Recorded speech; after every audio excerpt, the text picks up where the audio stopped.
Let's talk about something that's often misunderstood and misrepresented. Why do many black people have fuller lips, broader noses, larger buttocks, or dense body curves? Is it true they have a higher sex drive? These are real questions, but they need real answers, not stereotypes, not fetish, not colonial lies. Let's talk evolution, science, and cultural dignity. Many people of sub-Saharan African descent have thick lips and broad noses. These are not oddities, they're climate adaptations. Scientific fact. In hot, humid environments, a wider nasal passage helps the body cool and humidify air more efficiently. This trait is part of Bergmann's rule and Allen's rule in anthropology, where body shapes adapt to climate. And what about full lips? These may be influenced by sexually selected traits, like those preferred by potential partners over generations, or by collagen structure and fat distribution, which varies by ancestry. Key point: these features are biological adaptations, not flaws or exaggerations, and they're present in varying degrees among many populations, not exclusive to one race. Let's talk curves, particularly the full hips and buttocks associated with black women and sometimes men. From an evolutionary perspective, gluteofemoral fat around the hips and buttocks is a fertility signal. It stores omega-3 fatty acids vital for fetal brain development and energy during pregnancy.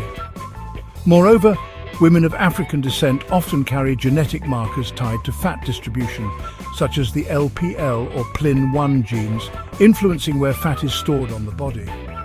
This trait developed through natural selection in environments where food security was inconsistent, meaning bodies adapted to store energy in ways that ensured survival and fertility. Fun fact, the idea that big butts are recent trends? Nope, they were revered in prehistoric art.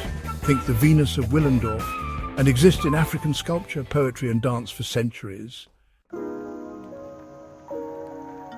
Now for one of the most toxic myths, that black people, men especially, have a higher sex drive. Let's be clear, there is no scientific basis for linking race and libido. This stereotype comes from colonialism, when European powers depicted black men and women as animalistic, oversexed and lacking control. Why? To justify slavery, rape and violence. Modern sexology research confirms sexual desire is individual, shaped by testosterone, psychological state, culture and health, not skin color. In fact, perpetuating this myth dehumanizes black bodies, fuels racialized violence, and harms black people in relationships, healthcare and media. Let's end it.